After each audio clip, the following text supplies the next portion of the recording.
డబ్బు, అనారోగ్యం, ఉద్యోగం, వ్యాపారం అప్పులతో బాధపడుతున్నారా? వెంటనే జేకేఆర్ గురువు గారికి కాల్ చేసి అపాయింట్మెంట్ తీసుకోండి. నమస్తే అమ్మా.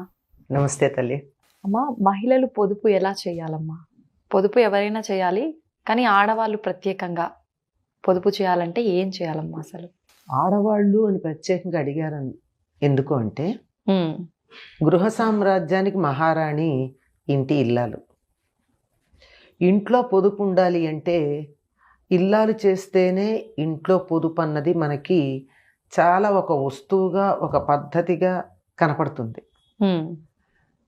ఎంత తెచ్చి ఇంట్లో పెట్టినంటే ఒక ఆదర్శప్రాయమైన కుటుంబం అని మనం దృష్టిలో కనుక పెట్టుకున్నట్టయితే ఆడవాళ్ళు ఇల్లు మేనేజ్ చేస్తారు, మగవాళ్ళు డబ్బు సంపాదించి తెస్తారు. ఇద్దరు సంపాదించే గృహాలు మళ్ళీ వేరేగా ఉంటాయి. అలాంటి సందర్భాల్లో ఎక్కడైనా సరే ఇంకా మనలో పూర్తిగా మార్పు రాలేదమ్మా.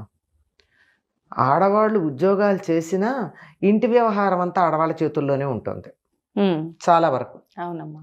ఏదో కొద్ది సహాయం చేస్తారేమో కానీ పూర్తిగా వీళ్ళ పెత్తనం కిందే ఉంటుంది. అందువల్ల పొదుపు చేయడం అనేది కూడా వీళ్ళ అదుపులోనే ఉంటుంది అని మనం అర్థం చేసుకోవాలి. పొదుపు అనగానే చాలా మంది దృష్టిలో లోభిత్వం అనుకుంటారు. లోభిగా ఉండడానికి పొదుపుకి చాలా తేడా ఉంది. ఓకే. ఒక్క వస్తువు కూడా పాడు చేయకుండా ఉపయోగించటం అనేది పొదుపు అయితే, నాకు అవసరమైతే కూడా నేను కడుపు కట్టుకుని ఆదా చేసేది లోభిత్వం. ఓకే. నా దగ్గర ఉన్నా కానీ ఇతరులకు ఇవ్వడానికి రేపో ఎల్లుండో అవసరం అవుతుందో అనుకుని దాచిపెట్టుకోవడం లోభిత్వం. వృధా చేయకుండా ఉన్నది నలుగురిలోనూ పంచుకుంటూ ఉన్నదాన్ని ఎక్కువగా అత్యధికంగా ఎట్లా వినియోగించుకోవాలో తెలిసి ఉపయోగించటం పొదుపు. ఓకే.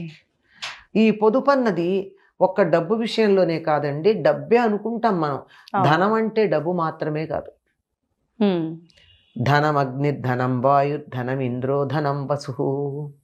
ధనం అంటే అప్పటికప్పుడు మనకు పనికొచ్చేటటువంటి వస్తువు ప్రతిదాన్ని ధనం అంటాం. అటువంటి దాన్ని దుర్వినియోగం చేయకుండా ఉండడం పొదుపు.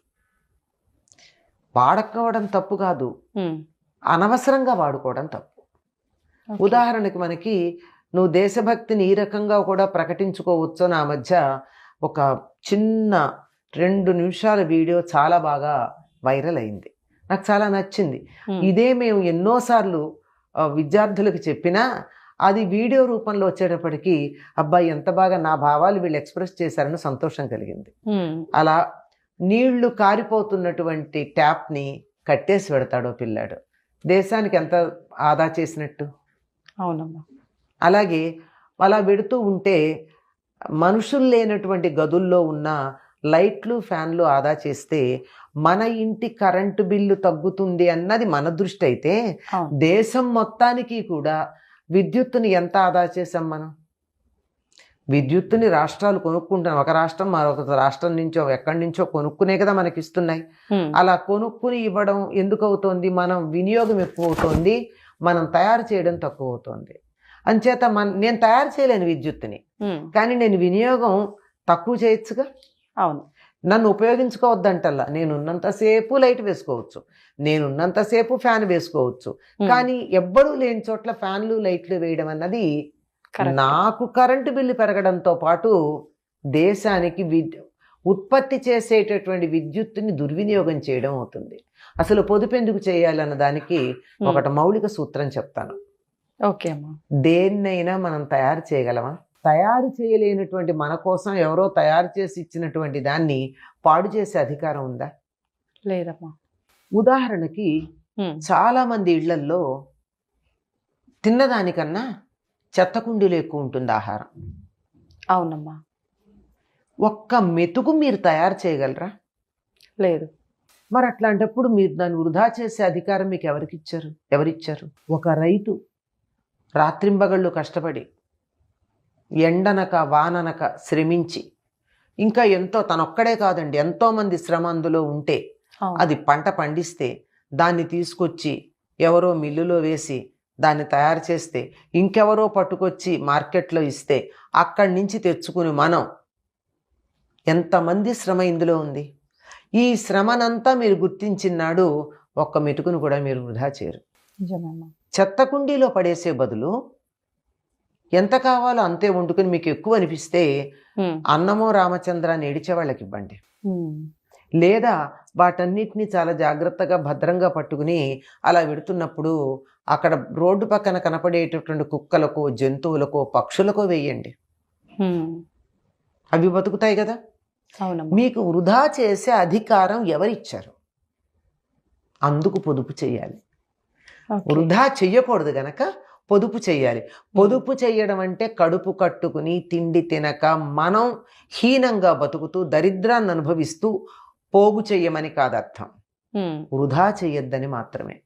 ఇవి ఓకే. చాలా ప్రధానంగా కనపడే పొదుపు గురించి నేను మాట్లాడే నీళ్లు, విద్యుత్తు, ఆహారం ఇవే కాదండి. డబ్బు వృధా చేసే వాళ్ళు ఉన్నారు. ఏం చేయాలో తెలియకుండా ఎక్కడో ఏదో అడ్వర్టైజ్మెంట్ చూసి వెళ్ళి విపరీతంగా బట్టలు కొనుక్కొస్తారు. అవును. వాళ్ళు ఒక్కసారి కూడా కట్టుకోరండి. వాటిని ఏం చేస్తారో తెలియదు, అలాగే ఉంటాయి. మా బీరువాల్లో పడి పడి పాడైపోయాక ఎవరికి ఇస్తారు? ఆ ఫ్యాషన్ పోతుంది, ఎవరికన్నా ఇస్తే ఊరికే కూడా కట్టుకోరు. దాని బదులు మీకు ఎంత కావాలో అంత చేసుకోండి. అవును. మిగిలిన దాన్ని సద్వినియోగం చేయండి. మీకు అధికంగా ఉంటే లేని వాళ్ళకి ఇవ్వండి. దేయం దీన జనాయచ విత్తం అని శంకర్లు భజగోవిందంలో చెప్పారు. డబ్బు సంపాదించద్దల్లా, సంపాదించిన వాళ్ళు సంపాదించటం చేతకాని దీనులకు ఇవ్వండి. అందరూ సంపాదించలేరు కదా. అవునమ్మా. అందువల్ల పొదుపు ఎందుకు చెయ్యాలంటే వస్తువుని నేను తయారు చేయలేను గనక. ఎవరైతే పొదుపు చేస్తారో వాళ్ళు పొందికగా ఉంటారు. పొందికగా ఉంటే జీవితం కూడా చాలా పద్ధతిలో నడుస్తుంది. ఎందుకు ఉంటాయంటే మనకి ఎన్ని బట్టలు కొనుక్కోవాలో తెలియదు, ఎన్నో ఉంటాయి. ఏది కట్టుకోవాలో తెలియక 100 తీసి అక్కడ పడేస్తాం. వాటిని మళ్ళీ తిరిగి లోపల పెట్టడం రాదు. అవును. అలాగే అక్కర్లేని వస్తువులు బోర్డు కొని వంటింట్లో పెట్టేస్తూ ఉంటాం. ముఖ్యంగా కొత్త గ్యాడ్జెట్ ఒకటి మార్కెట్లోకి వచ్చిందంటే వెంటనే కొని తెచ్చేస్తూ ఉంటారు. అవసరమా? లేదమ్మా. ఉపయోగం ఉండి నువ్వు నిత్యం వాడతానంటే 100 కొనుక్కో. కొత్తగా వచ్చింది సరదాగా చూద్దాం అని కొన్నారనుకోండి, అది అవసరం అని అనిపించదు. ఇటువంటివన్నీ చాలా జాగ్రత్తగా కనుక ఉన్నట్టయితే జీవితానికి కావాల్సిన భద్రత ఉంటుందమ్మా. ఇప్పుడు చేతిలో డబ్బులు ఉన్నాయి, పర్వాలా కొన్నాం. కానీ తర్వాత రోజుల్లో నేను దాచుకున్న దానికి ఇంత విలువ ఉంటుందో లేదో నాకు తెలియదు. నాకంటే ఎవరికైనా సరే. ఒకప్పుడు లక్షాధికారి అంటే అబ్బో అని చూసేవాళ్ళం. సినిమాల పేర్లు కూడా ఉన్నాయి లక్షాధికారి అని. కానీ ఇప్పుడు లక్షాధికారి ఏంటి, 2 లక్షల నెలకి జీతం వచ్చేవాళ్ళు కూడా బిచ్చగాళ్ళల్లా ఉంటున్నారు. అంటే డబ్బుకి విలువ ఎప్పుడు ఎలా పెరుగుతుందో తెలియదు కనుక మనం జాగ్రత్త పడవలసినటువంటి అవసరం ఉంది. అంచేత వృధా చేయకుండా ఉండాలి. వృధా చేయకుండా ఉండడం వల్ల వ్యక్తి తన జీవితంలో చాలా ఆర్గనైజ్డ్గా ఉండడమే కాకుండా కుటుంబాన్ని చాలా జాగ్రత్తగా మెయింటైన్ చేయడమే కాక దేశ సంపదని కూడా అభివృద్ధి చేసినట్టు అవుతుంది. నేను వస్తువు తయారు చేయలేను గనక పాడు చేయకుండా సహకరిస్తా. అది అందుకని వృధా చేయకూడదు. పిల్లలకి నేర్పించండి. వాళ్ళకి అడగకుండా ఇవ్వడాలు మానేయండి.